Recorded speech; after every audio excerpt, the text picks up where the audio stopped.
Film dibuka dengan memperlihatkan seorang dukun yang lagi ritual. Di saat fokus melafalkan mantra-mantra sambil menari jaipongan, tiba-tiba Pak Acik berkacamata datang dengan wajah penuh kecemasan, memohon agar anaknya dilepaskan dan ia siap sedia untuk menggantikannya. Entah masalah apa yang dipersoalkan mereka, tanpa banyak bicara, Pak Dukun yang diketahui namanya Soleh ini mengeluarkan tenaga dalam sehingga Pak Acik seketika dibuat hilang ingatan.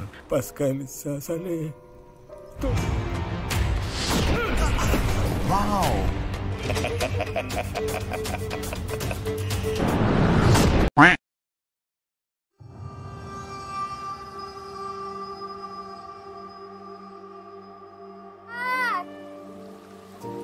Flashback ke beberapa waktu sebelum kejadian, Pak Acik itu ternyata bernama Haris. Ia dikenal sebagai seorang pecinta alam sejati. Baginya alam bukan sekedar tempat berpetualang, melainkan tempat belajar tentang makna kehidupan. Pagi itu terlihat ia bersama putrinya yang bernama Alisa, gadis kecil yang selalu setia menemaninya menjelajah. Haris ingin Lisa tumbuh mengikuti jejaknya, mengenal alam bukan dengan rasa takut, tapi dengan cinta. Setiap langkah kebersamaan mereka tampak begitu bahagia, penuh tawa dan kehangatan, seolah alam pun ikut menyambut mereka dengan senang.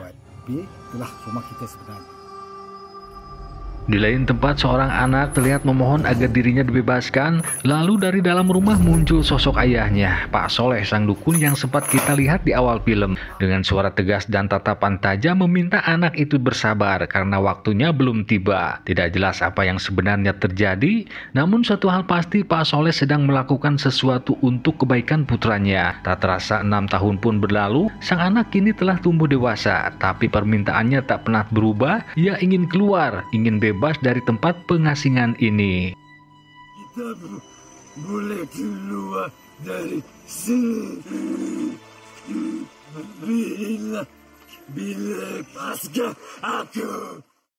Sementara itu Haris bersama putrinya Lisa masih dengan rutinitas yang sama seperti 6 tahun lalu. Di setiap hari libur mereka selalu menyempatkan waktu jalan ke hutan daripada ke kota. Namun hari itu musibah tak terduga datang saat Haris pergi untuk sekedar mencari kayu bakar. Di waktu yang sama anak Pak Soleh yang diketahui bernama Boy ini berhasil kabur dari tempat pengasingannya. Tapi ada yang aneh, ia tidak berjalan sebagaimana manusia pada umumnya, merayap bergerak di antara semak-semak menimbulkan suara kerasak kerusuk. Lisa yang mengira itu adalah ayahnya yang mendekat ke arah suara, sehingga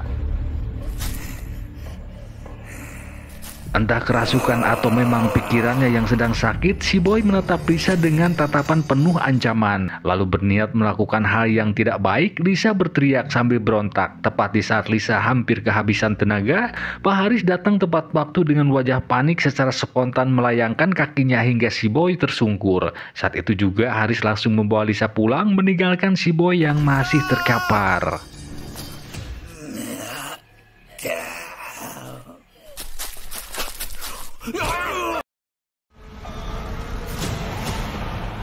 Sesampainya di rumah, Rihana sang istri terkejut melihat Haris datang dengan wajah penuh kepanikan. Di bajunya tampak banyak bercak kecap yang membuat suasana semakin mencekam. Ia sempat bertanya apa yang sebenarnya terjadi, namun Haris belum sanggup menjawab. Begitu juga dengan Lisa hanya terdiam di sudut sofa. Tubuhnya bergemetar menahan takut. Setelah suasana sedikit tenang, Haris akhirnya menceritakan kejadian di hutan tadi, bahwa ia terpaksa menewaskan si Boy karena pemuda itu hendak berbuat hal yang tidak baik pada Lisa. Cari Lisa kat mana-mana tapi saya tak jumpa. Bila saya jumpa, saya tak tahu apa yang saya tahu. Apa yang saya buat.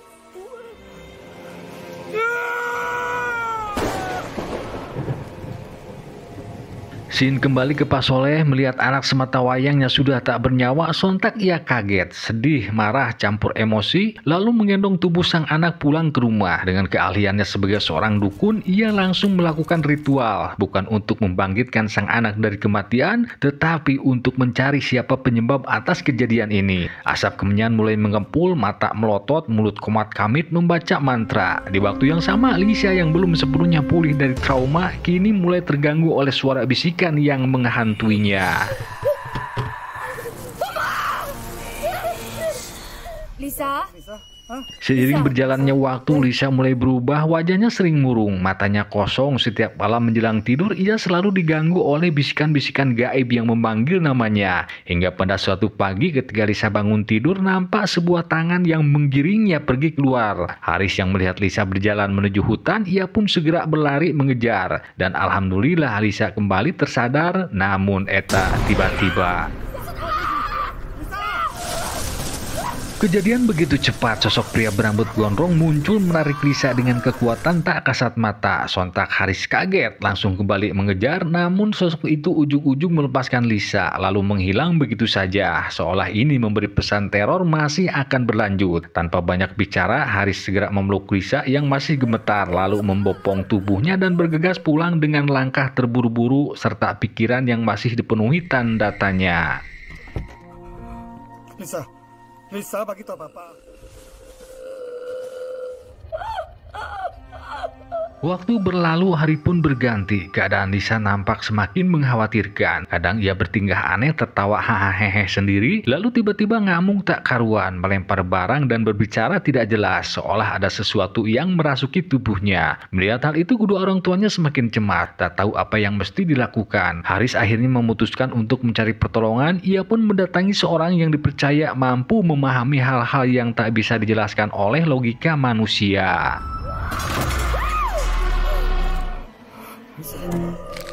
Lisa!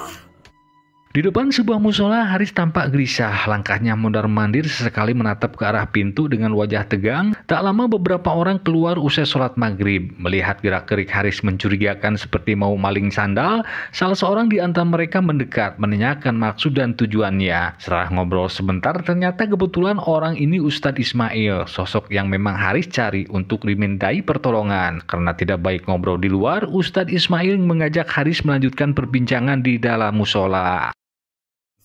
Haris, masuk. Singkat cerita, Haris sudah kembali ke rumah dan langsung menuju kamar Lisa. Begitu masuk, tiba-tiba pintu kamar tertutup dengan sendirinya, membuat Rihanna yang berada di luar terkejut. Di tengah gelapnya ruangan terlihat gerakan Lisa mirip seperti Sun Gokong, lalu menyerang Haris dari belakang. Beruntung setelah terbanting, Haris berhasil melepaskan diri. Namun gerakan Lisa semakin aneh, ia keluar menuju ruang tamu dengan cara yang tidak wajar, membuat Rihanna yang berada di balik pintu terkejut dan hanya bisa terpaku dibuatnya.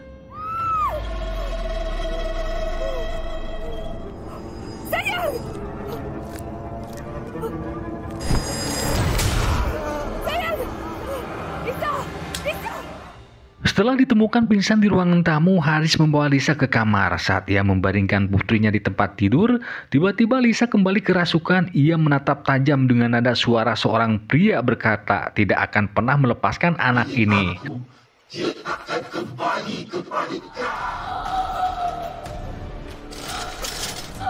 Haris terdiam sejenak seolah tidak asing dengan suara ini. Ia pun langsung memohon agar jangan mengganggu Lisa. Namun dengan sekejap suara itu kembali berubah menjadi jeritan Lisa. Di saat yang sama akhirnya Ustadz Ismail tiba. Tanpa banyak bicara, ia segera bersiap melakukan penyembuhan. Siapa engkau? Mana kau datang? Aku tanya, kenapa kau ganggu budak ni? Jawab! Di tengah Ustadz Ismail khusyuk melafalkan ayat-ayat suci Al-Quran, di tempat lain nampak Pak Soleh lagi melakukan ritual seperti biasa. Tak menyadari bahwa kekuatan kebenaran sedang bekerja. Seperti pepatah mengatakan, kejahatan dan keburukan tak akan bisa mengalahkan kebenaran. Atas izin Sang Maha Kuasa dan dukungan doa dari kedua rekannya, Ustadz Ismail akhirnya berhasil menyadarkan Lisa, mengembalikannya ke keadaan normal seperti sedia kala. Baina aydihim wa ma khalfahum kun fayakun la wala quwwata illa billahil aliyyil azim. Allahu akbar. Setelah Lisa pulih, Ustadz Ismail dengan suara tenang berkata bahwa kejadian ini bukan kebetulan, melainkan akibat ulah seseorang yang mungkin masih menyimpan dendam. Belum selesai Ustadz Ismail bicara, Haris yang seolah paham siapa biang kerok itu tanpa banyak mikir, ia langsung pergi untuk menyambangi kediaman orang yang dimaksud. Tiada lain dan tak bukan Pak Soleh yang dikenal seorang dukun sakti mandraguna se-Asia Tenggara.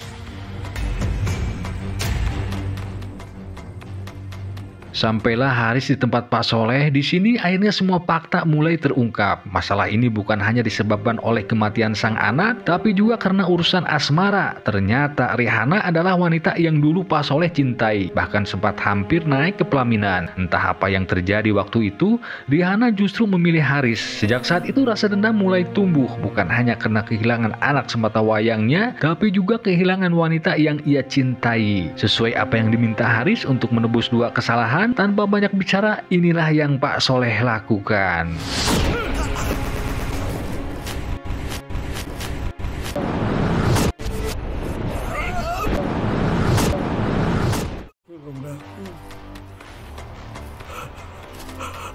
Tolonglah Sani. Beberapa hari kemudian nampak Lisa perlahan kembali normal seperti sedia kala. Namun sudah seminggu berlalu, ayahnya tak juga kunjung pulang. Rihanna yang mulai gelisah dan menyadari semua ini ada kaitannya dengan sang mantan, ia memutuskan untuk bertindak. Tanpa banyak berpikir langsung mendatangi rumah Pak Soleh, dan di sanalah dengan hati penuh harap sekaligus putus asa, Rihanna rela menukar janin yang dikandungnya demi si sayang bisa kembali pulang ke rumah. Mana Haris? Pulangkan Haris pada aku sekarang.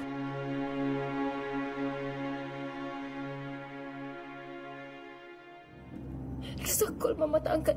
Mama. Setelah kejadian itu, Haris akhirnya pulang. Mereka memeluknya dengan penuh kehangatan seolah semua akan kembali seperti dulu. Namun ada sesuatu yang berbeda, tatapannya kosong jauh dari sosok Haris yang dikenal. Bahkan saat makan pun sikapnya aneh membuat Lisa khawatir campur takut.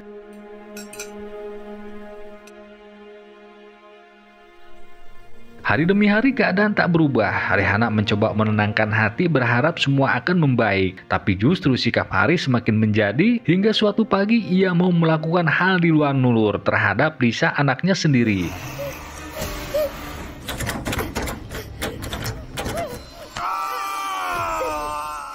Lisa. Hei, dia bukan papa yang kita kenal. Dari tindakan berbahaya tadi, Rihanna mulai menyimpulkan bahwa Haris kini bukanlah Haris yang sesungguhnya. Merasa dibohongi, ia mengajak Lisa untuk kembali mendatangi Pak Soleh. Sesampainya di lokasi, sesuai rencana, Lisa menunggu di dalam mobil, sementara Rihanna turun, membawa sebilah pisau yang ia sembunyikan di balik celana jero. Langkahnya tegap, matanya penuh amarah, dan tepat saat Pak Soleh tengah larut dalam ritualnya, Rihanna tiba-tiba menerjang, tetapi... Lisa, jangan keluar selagi Mama tak balik, okey? Penipu!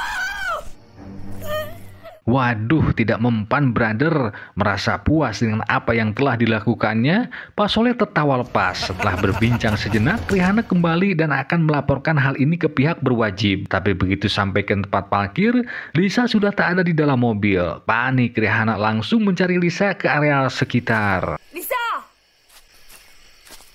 Lisa! Sementara itu nampak Lisa dalam keadaan ketakutan yang entah dengan cara bagaimana Haris juga sudah berada di tempat ini. Apa dia masuk dalam bagasi mobil atau naik angkutan umum, hanya sutradara yang tahu itu mah. Tapi yang pasti ia mengikuti punya niat yang tidak baik, seolah ada sesuatu hal yang belum terselesaikan. Lisa berusaha menghindar dari kejaran Haris hingga sampai masuk ke dalam hutan. Tetapi langkah Haris lebih cepat sehingga...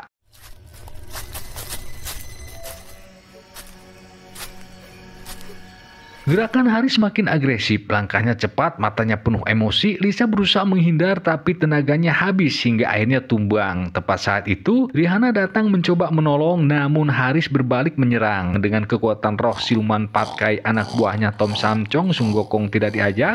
Dalam hitungan detik, Rihanna pun dibuat tak berdaya.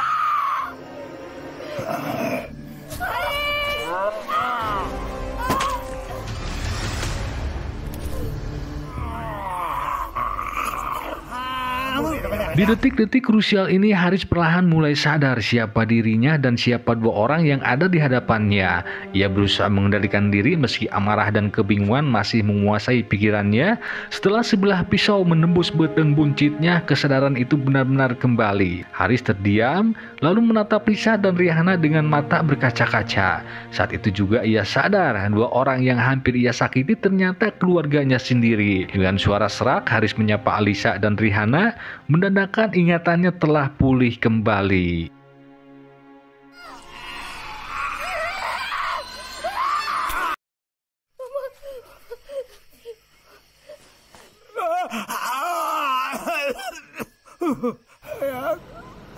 Sayang, is it you?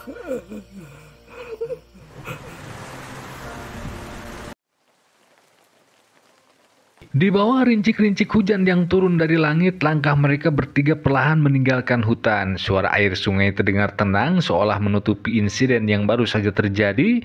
Namun ketenangan itu hanya sesaat. Dari dalam sungai muncul si Kehet Soleh dengan wajah garang dan suara keras. Ia berkata, tugas Haris belum tuntas. Ternyata ia memerintahkan Haris untuk menghabisi anak dan istrinya sendiri.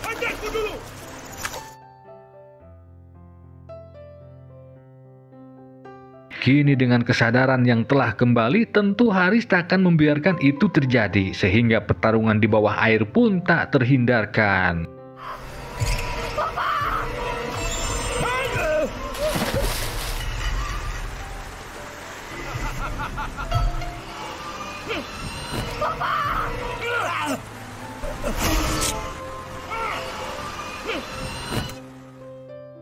Meskipun dalam kondisi tubuhnya yang mulai lemas dan sempat hampir kalah, pada akhirnya Haris berhasil menumbangkan Pak Soleh dengan sisa tenaga yang ada. Sambil menahan sakit, ia jatuh berlutut menatap ke arah Lisa dan Rihanna yang kini mendekat. Sambil menangis haru dan bahagia, mereka pun saling berpelukan, bersyukur teror ini akhirnya selesai. Film pun tamat.